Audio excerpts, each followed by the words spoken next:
Hello, everyone. I'm Ksenia Schmutzner, Director of the Institute of Advanced Studies at Loughborough University. Welcome to the IIS. As always, we're delighted to host our fellow today, Professor Joel Stillerman, who will be introduced just in a second. As we probably already know, IIS is the place at Loughborough University where different transdisciplinary conversations happen and where we encourage debate and discussion and creativity and kind of playing and thinking together and chatting over the most important topics. And so today's presentation by Joel will be covering just that. He will be talking about class, precariousness, privilege, neoliberalism. I mean, what more can you ask for? All my favorite topics.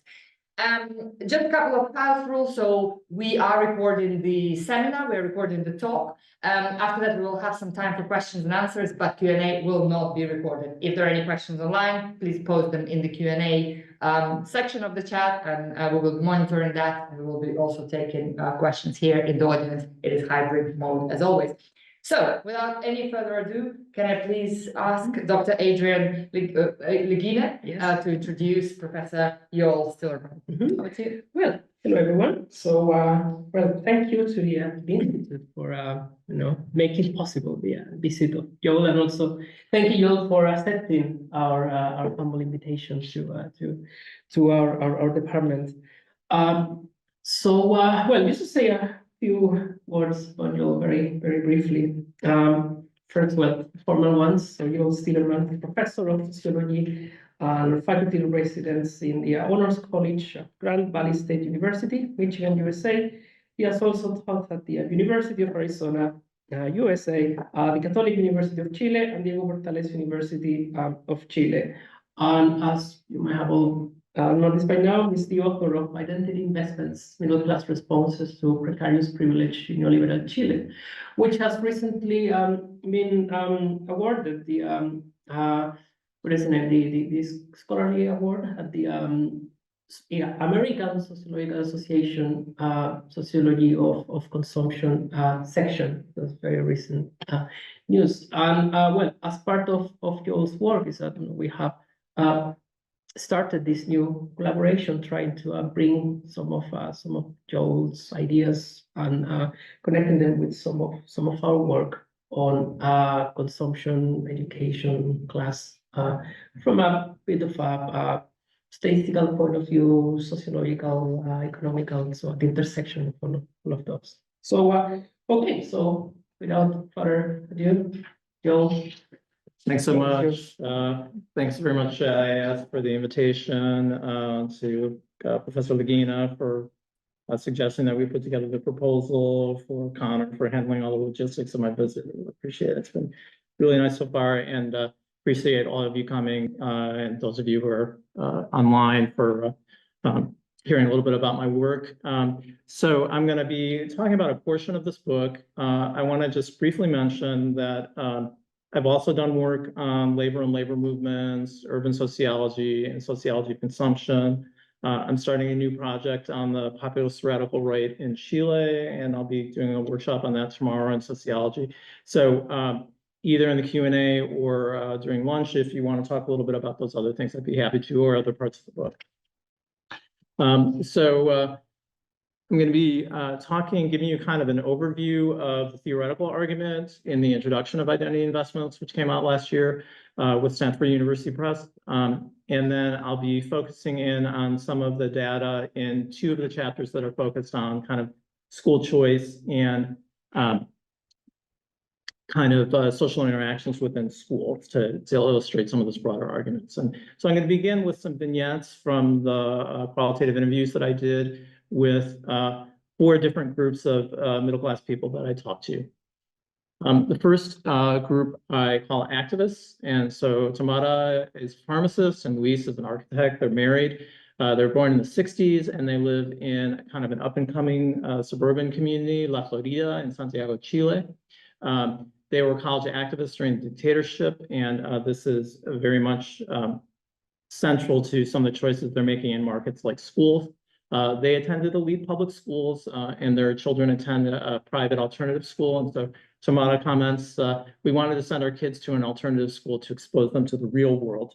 I'll say a little bit more about methods later, but I photographed about 40% of the homes of the home interiors of the people I interviewed. And so to give you a sense of just a little bit of a taste of what these homes look like. So you can see there are two reproductions by Osvaldo Guayasamín, who is an Ecuadorian painter, did a lot of socially conscious work. And I saw these in a lot of homes that I visited. Photograph you may recognize of a young Fidel Castro, and a couple of impressionist prints. So that gives you a little bit of taste of sense of the kind of cultural taste of the activists.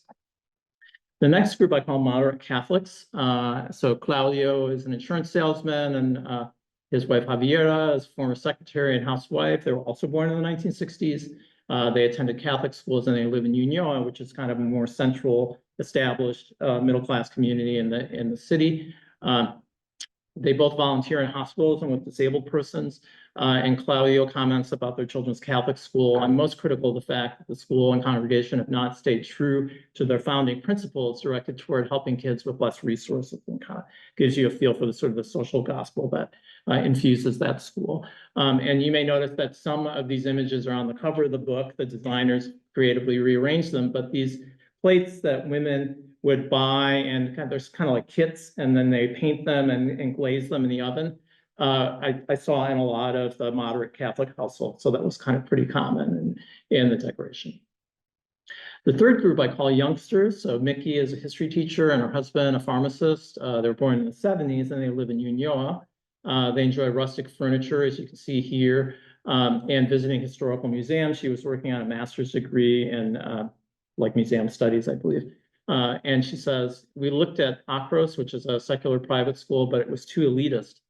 We could tell by the girls standing at the entrance and the despotic way they treated the custodians and the secretary. We didn't like it at all. And finally, the last group are pragmatists. And Marcella was born in the 60s. She has a high school education as a truck driver.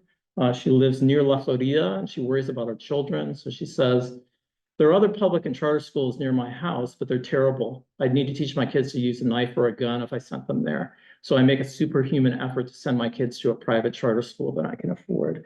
And here she has original painting by a regional painter of Valparaíso, which is the port city near Chile, and it speaks to her provincial roots. She was born in the.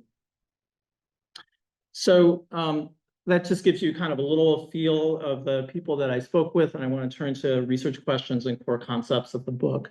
So I asked, why do upper middle class Chileans criticize market-based competition and elitism while lower middle class Chileans seek success through the market? How do middle class individuals express value commitments through their market behaviors? And so to answer these questions, I developed the concept of identity investments. I define identity investments as the motivations and practices guiding economic decisions so that they affirm deeply held values. And so just a couple of things to notice in this table here. So 3 of the groups were in their 40s when I interviewed them between 2008 and 2010. And 3 of the groups had college or tertiary education, youngsters, moderate Catholics, and activists. The youngsters were born in the 70s, and that's kind of an important cohort difference that I'll talk a little bit more about. In terms of occupation, the activists were in the public sector or education. The moderate Catholics were private sector professionals. The pragmatists were doing more routine clerical jobs. And the youngsters were doing kind of a variety of jobs in the public and private sector. And in terms of their key ideological orientations, you can see that the activists were leftist, the moderate Catholics religious, the pragmatists meritocratic, and the youngsters anti-elitist. And I'll be unpacking each of those orientations when we get into the findings. So the patterns that I observe or I posed in these questions contrast with much of the discussion of Chile's middle class is focused on how the lower middle class rose out of poverty in recent decades and on efforts by upper middle class individuals to hoard resources. And there's some literature on Britain, for example, Diane Ray's work that makes this very similar argument also in the United States. So it's not just particular to Chile. By comparing different occupational groups and age cohorts, I found that individuals' childhood and educational experiences, as well as their current occupations, lead them to develop values that limit purely self-interested action in the market, echoing some of the relational perspectives in economic sociology that essentially argue that people's economic decisions are centered around building or maintaining social relationships. Activists and moderate Catholics who were born in the 60s were exposed to Chile's vibrant democratic politics prior to the military coup in 1973, and many were college activists during the 80s. And so they really are uncomfortable with what they see as their materialistic peers. Youngsters who were born in the 70s were not socialized into Chile's parties or religious organizations. They accept market society, but they criticize elitism and racism. And finally, pragmatists belong to the lower middle class and are regularly exposed to the poor. So they embrace meritocratic ideas of success in the hopes that their children can kind of climb out of this milieu that they're living in. Identity investments illustrate how the past shapes the present through the values and practices of different middle class groups, with implications for Chile's current politics. And I'll say a little bit more about that in a bit. And so in terms of kind of some of their tastes and orientation, you can see that the activists are focused on their political identities as well as their artistic consumption. Moderate Catholics are focused on religious symbols and family lineage, as well as family-friendly practices. Pragmatists are focused on expressions of their own resourcefulness, as well as their social activities with extended kin. And finally, youngsters express pride in their occupational success and appreciate both commercial and consecrated art forms. The second major concept that I develop in this book is precarious privilege. And this highlights middle-class families' relative prosperity alongside their fragile hold on jobs, experience of being priced out of communities, and discomfort with demographic changes in their children's schools. So some of you may be familiar with French economist Guy Standing's book, The Precariat, and there he's really looking at underemployed and unemployed people. And so what I'm doing with this idea of precarious privilege is arguing that there's a dimension of precarity in many middle-class people's lives who we assume to be very affluent and comfortable. So the experience of precarious privilege leads members of each group to construct symbolic boundaries with others seen as threats. Identity investment and precarious privilege drive middle-class choices and conflicts with others, and you'll see some examples of that in the schools.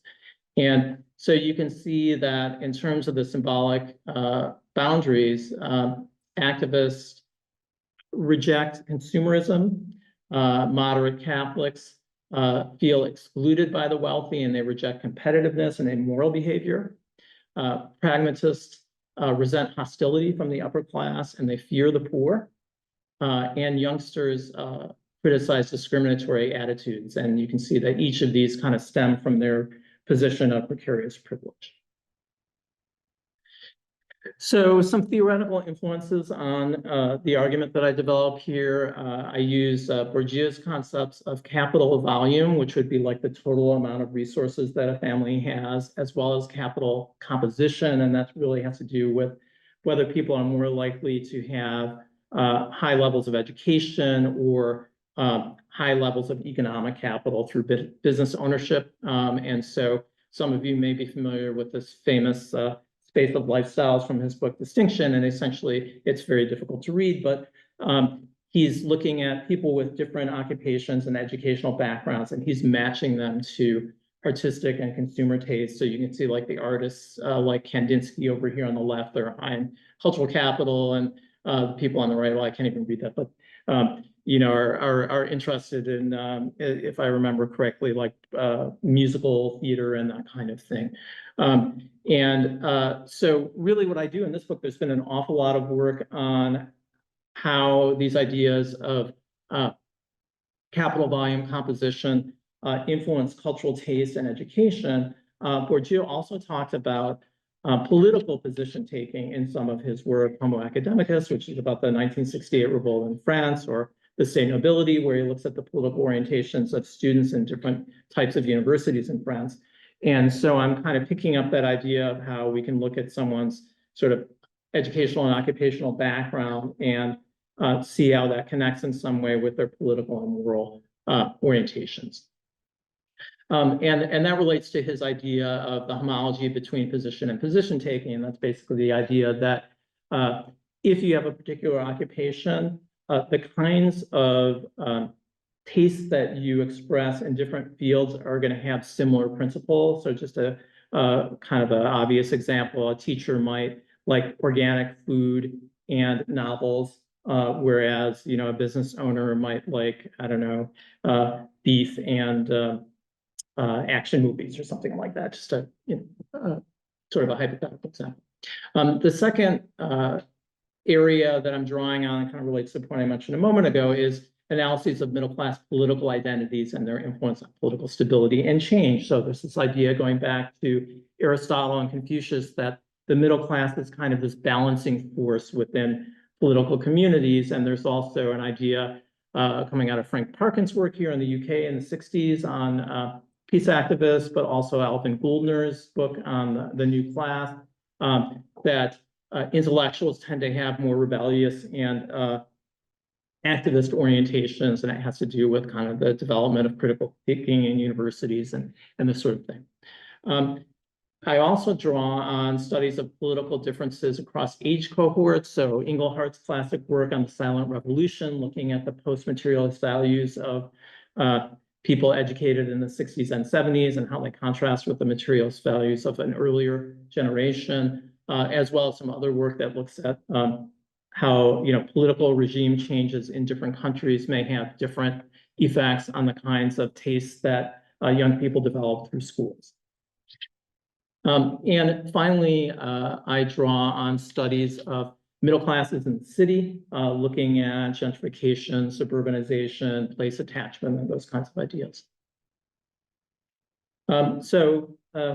Classic question we get in our dissertation defense is, who cares? What is valuable about looking at the middle class in Chile? And so I would argue that there's a discussion beginning in around 2000 about the so-called global middle class and emerging middle class in the global South, based on the idea that through exports, through free markets, the middle classes would spark prosperity and they would lead to greater political stability.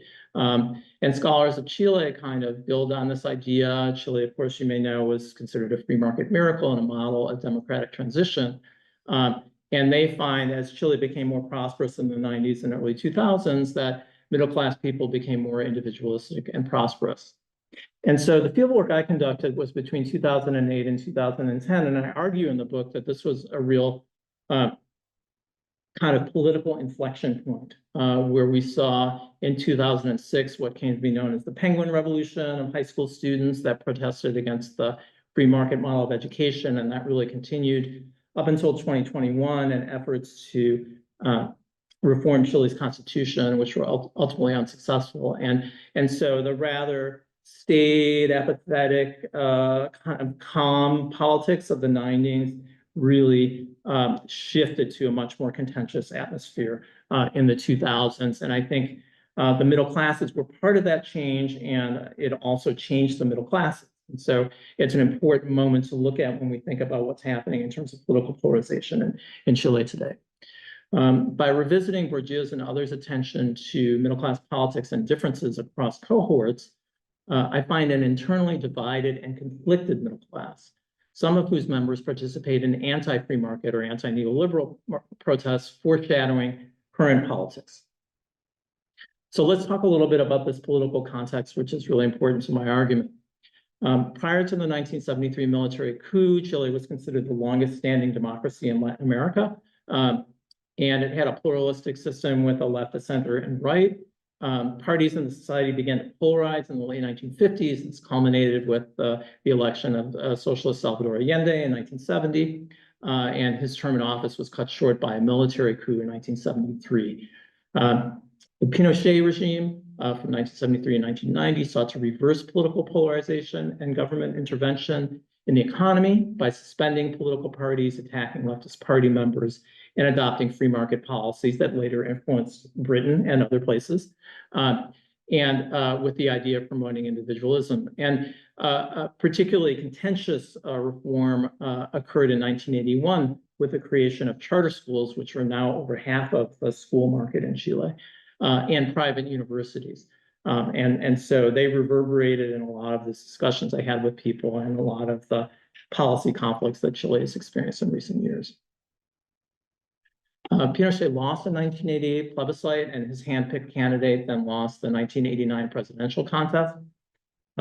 a moderate pro-democracy coalition, the Concertación, or a coalition of parties for democracy, held the presidency for 2 decades, and social movements that had pressured Pinochet to step down kind of waned.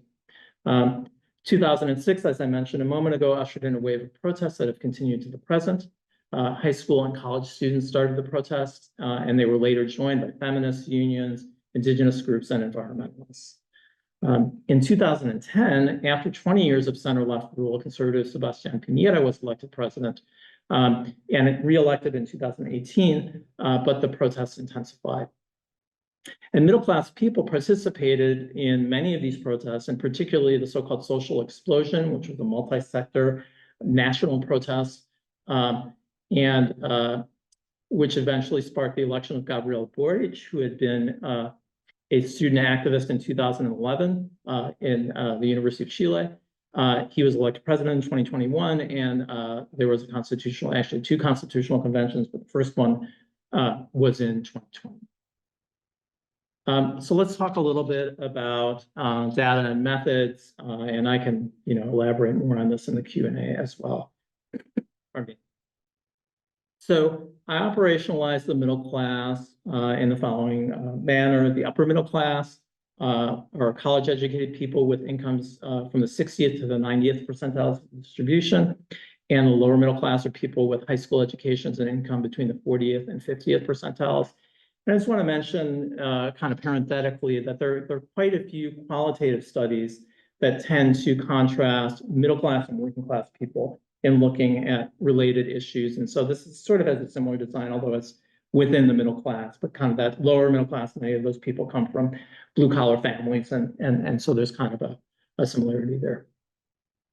I conducted around 70 interviews with 77 adults. In some cases, both the husband and wife were present. Average age was in the mid-40s, but there was a range from 36 to 59.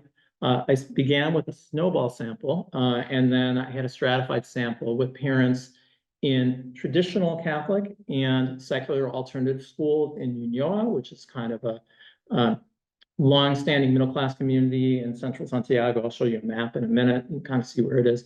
And La Florida, which is more of a mixed-class suburban area. So the alternative schools that I looked at were Manuel de Salas, which was an experimental school established in the 1930s. Raimapu, which was created by communist exiles who had returned to Chile in the 80s. And Raíces Altasur, which was a breakaway school from Raimapu and is more nonpartisan. And the traditional schools I looked at were Calasanz in Ñuñoa, which is run by the Piarist order that's historically is focused on educating the poor, and was actually kind of the highest performing school in the sample.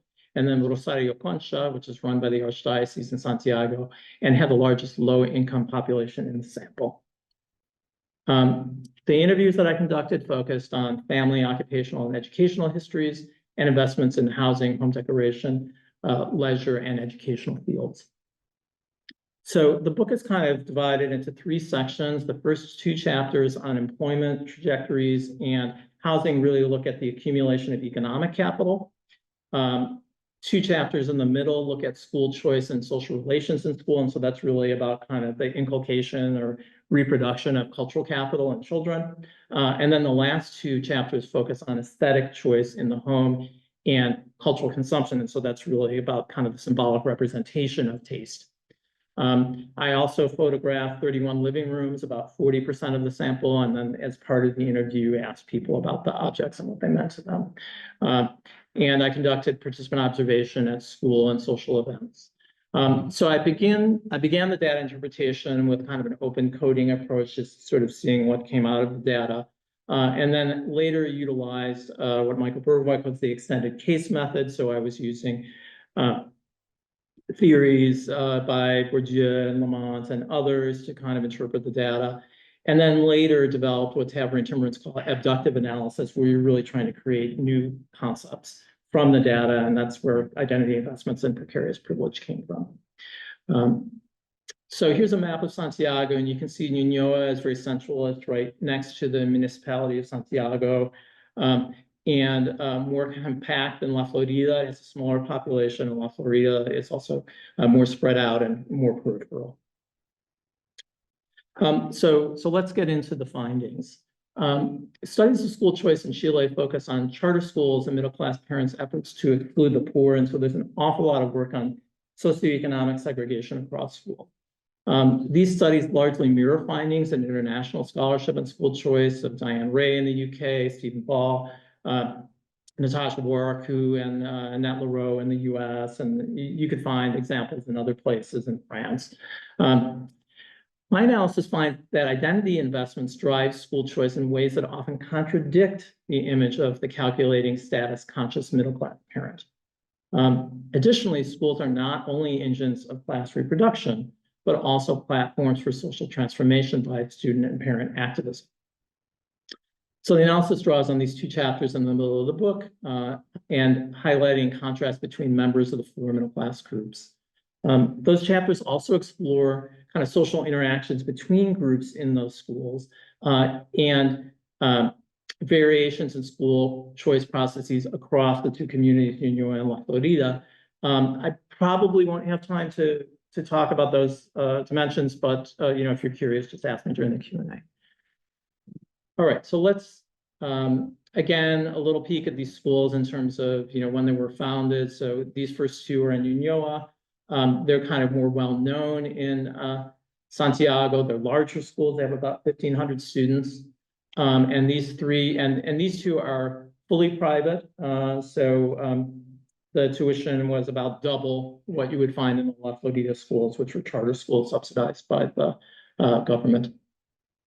And Raimapu, Raíces Altasora, and Rosario Concha are in La Florida. They're all charter schools established in the 80s. Rosario Concha was established earlier, but then it moved from Providencia, kind of more affluent part of the city, to La Florida later. And so kind of a similar standing. And I won't get too much into the details of this, so I can kind of dig into some of the interviews, but we can come back to this table and talk more about the specifics of each school. So let's talk about the activists first. So activists were college-educated, high-achieving, upper-middle-class adults who were born in the late 1960s. They work as teachers, civil servants, and professionals. Many had parents that were repressed by the dictatorship, and they were also activists or paid party organizers under the dictatorship. Several of them had children that participated in the Penguin Revolution in 2006. And so as an example, Alicia, a medical researcher, comments, "That was funny. We knew the students might take over the school. My son called to tell me, and I was like, shit." So I called my husband and said, "Hey, Juan wants to join the takeover." So just for context, her husband is like this very active communist organizer. And he said, "Obviously," right? And so she thought, okay, obviously, and she kind of giggles.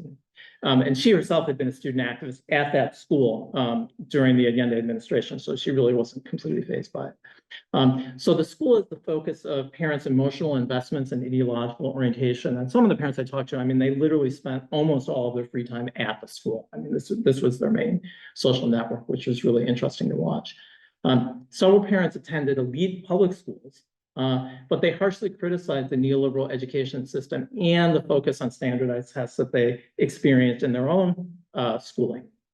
So Ricardo, who's a judge, he was actually trained as a history teacher initially, he says, "I don't want the kids to face such intense academic demands so they get so stressed out when they're young." So these are parents that they're very highly educated, they're professionally successful, but they do not want to send their kids to elite schools. For the reasons that are laid out here, both the excessive focus on academic success that they see and the exclusionary practices that they observe, and especially the private elite schools.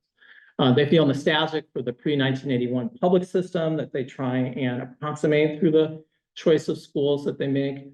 And in Raimapu and Manuel de Salas, parents were involved in large-scale mobilizations to, what they saw as save their school. In the case of Manuel de Salas, they were lobbying Congress to return it to its connection with the University of Chile. In the case of Raimapu, they were mobilizing to prevent the school from becoming a charter school because they were afraid it was going to become more profit-oriented. And also very supportive of their children's activism. These activists had symbolic conflicts with youngsters at the school. And so just as an example, Luis remarks, if you ask the younger parents about the history of this school and its importance, they wouldn't have a clue, right? So Manuel de Salas, one of the first experimental schools in Chile that, help set the curriculum for the rest of the schools in the country. And so, the remark is kind of like, these youngsters, they have no intellectual orientation. They just don't get it. They don't understand the spirit of the school. What are they doing here, right? So let's look at moderate Catholics. Their parents were small business owners and accountants. They attended Catholic schools and they work in private professions, kind of liberal professions, but also kind of more technical professions. Some of them protested in the 80s. Some were influenced by the social gospel of Vatican II and so on. They want a school that teaches their children to be good people, right? So it's different from kind of this teaching them to be sort of public speakers and, politically active and artistic, which you found in the alternative schools. So Claudia, who worked as a lawyer and then became a housewife, says, I want my children to get a religious education, but also to learn to promote solidarity and to be unpretentious.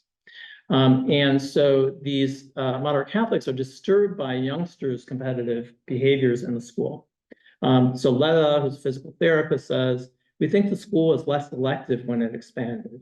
When our kids applied, not everyone was accepted. Now there are a lot of aggressive people. I've seen parents fighting, cutting off children walking by with their cars and fighting at sports games, but that's not the idea. So kind of these poorly behaved, uncouth, aggressive, competitive younger parents are really kind of repugnant to the moderate Catholics. They're concerned about drugs, sexuality, and bullying in the school. And they avoid alternative schools because they're afraid that their kids will become artists or they'll dye their hair or something like that. But they also reject elite private schools due to their cost as well as discriminatory practices. Some of them said, well, I applied for my kid to go to St. George's famous Catholic school. But since we didn't go there, we're not alumni, they weren't accepted, right? So let's shift to the youngsters. These are teachers and professionals with working class or provincial origins, born outside Santiago in some cases.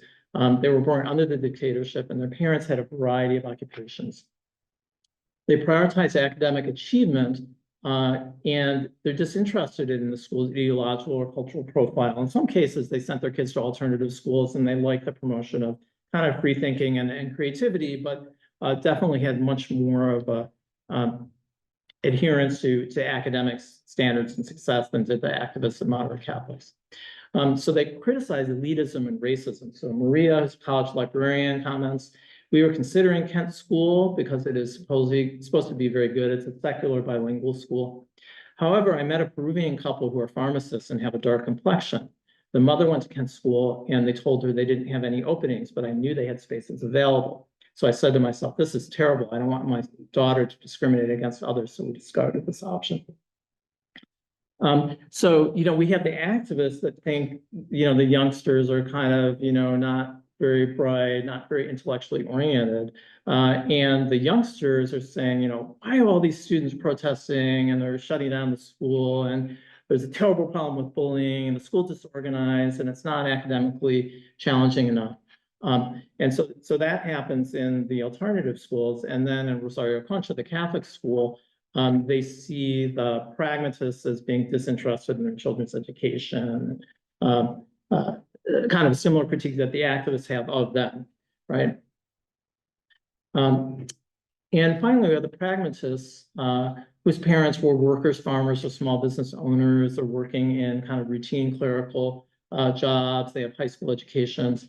And some experience downward mobility. So you have some people who came from working class backgrounds and some people who came from middle class backgrounds, but had seen better times. They attended both public and Catholic schools. And they want a school that provides discipline, religious instruction, academic rigor, and protection from drugs, swearing, and teen pregnancy. So here, these are parents that are really trying to instrumentalize the school as a means to academic and professional success for their kids. So Paulina, former bank employee and housewife, comments, the other schools in the area are public and they offer a poor education and a bad environment. So they're really frightened of the bad influences that they might experience, or their children might experience by being surrounded by poor kids. So they see school as a vehicle for upward mobility, as I just mentioned, and they aspire for their children to attend elite public schools. So I had several women I interviewed who either had their kids apply to the National Institute, which is the top public high school for boys, or whose daughters attended the top girls' public school. And so they see that as like the best option for them. Their symbolic conflicts focus on microaggressions from more affluent parents, as well as kind of fear of poor children that are either in the school or in the community. So Marcella, a truck driver who whose interview appeared in the beginning of the presentation, remarks, the parents at Rosario Concha are too big for their britches, so I really don't like it. They compete over who has the most money. In Catholic schools, people think they're economically superior. They're not spiritual at all. She continues, at parent meetings, all they care about is whether or not people are up to date with their fundraising contributions. And if you ask the question, they get mad. So I'm going to conclude, and then maybe I'll come back and talk a little bit more about some of the interactions and dynamics in the schools. So the concepts of identity investments and precarious privilege illuminate how values and vulnerability drive middle-class adults' practices. The political and religious socialization from the 60s to the 80s lead activists and moderate Catholics to reject the race for success. The rejection of the neoliberal education system and unbridled wealth accumulation has implications for student movements and current political polarization. Youngsters were born after the coup, and they express more diffuse commitments to equality. And pragmatists seek inclusion in the middle class through market-based mobility, offering insights into the rightward shift within the middle class. So the political conflicts observed between middle-class groups in 2008 to 2010 prefigure the kind of polarization that we've observed beginning in 2019 and continuing to today. So the contrast between more progressive segments of the upper middle class and conservative lower middle classes may help explain poor people's stronger opposition to Chile's 2022 draft constitution, the rise of a populist radical right presidential contender, Jose Antonio Cast, and could be part of a global shift in left-right politics. So thinking about Gethin and co-author's piece on the Brahmin left and the merchant right, kind of a well-known comparative piece on changing political orientations. So I've got a couple of minutes left in terms of the budgeted time. And so let me just say a little bit more about kind of what was going on in terms of these social relationships in the schools. So, you know, I drew on actually a British study, Scottson and Elias, called The Outsiders, which is basically looking at schools and neighborhoods and social relations. And basically they found that like the existing residents in these communities assumed that the new residents were all like juvenile delinquents and so on. And in terms of class backgrounds, they're actually quite similar to the people who live there. And so you can see some of that dynamic happening in Manuel de Salas and Calasanz, to a lesser extent, Raimapu, where you have pretty much everyone that I talked to were upper middle class, college educated people, but that there was this clear split based on birth cohort, right? And so you have these people from the 60s that had kind of a very different sort of habitus or kind of experiential framework through which they view the world, and these youngsters are really were brought up in a different political moment, and you can see how these play out in terms of their sort of mutual name calling, and so on the one hand, you can see sort of these conflicts that are really based on class and are more based on kind of like occupation, education, family upbringing. On the other hand, so that's one set of conflicts, and then so the other set of conflicts that you see more in La Florida, which is more of a mixed class community, is really more about sort of class volume or sort of more vertical conflicts between the lower middle class and the upper middle class, where you have the upper middle class saying these lower middle class people, well, they kind of conflate the lower middle class with the poor, and they don't really differentiate, and so they just assume everyone who's not like me is like poor and doesn't care about school. And then on the other hand, the lower middle class kind of talk back and they say, you know, these upper middle class people, I guess here you'd say they're very posh, right? And are very rude and, you know, they don't really understand what it's like to be a single parent and these kinds of things. So you can see kind of like these conflicts playing out. Now, on the other hand, another interesting dynamic was that both the activists and the moderate Catholics really saw the school as a community. And as I kind of mentioned this before, and so like lots of their social life was centered around school activities, and they were very active in like the parent government in the school and this sort of thing. And so it really becomes kind of a social circle for them, and that becomes an important, I think, attraction for them to keep their kids in these schools, even though sometimes they were critical of the school. So, for example, parents at Manuel de Salas, they were quite open in saying, you know, the school is not academically top notch and it can be kind of chaotic and disorganized sometimes, but, you know, my kids love the school and we have a bunch of friends here and we went to school here and we knew the people when we were students. Whereas the youngsters and the pragmatists were much more distant to the schools and they weren't really making friendships in the schools. And so that's an interesting kind of dynamic to think about. And then I guess the one last thing that I'll mention is kind of like these splits around activism. So you have, you know, in Raimapu and Manuel de Salas, the parents really egging on their kids. They're like, yay, you know, they're just like us. They're, you know, going out and they're protesting in the streets for public education that they were not a part of, right? So they're part of the private system, but because of their political affiliations and orientations, they're happy, you know, that their kids were involved in the social movement. That was really kind of like the beginning of this kind of protest wave that went from 2006 to 2020, really.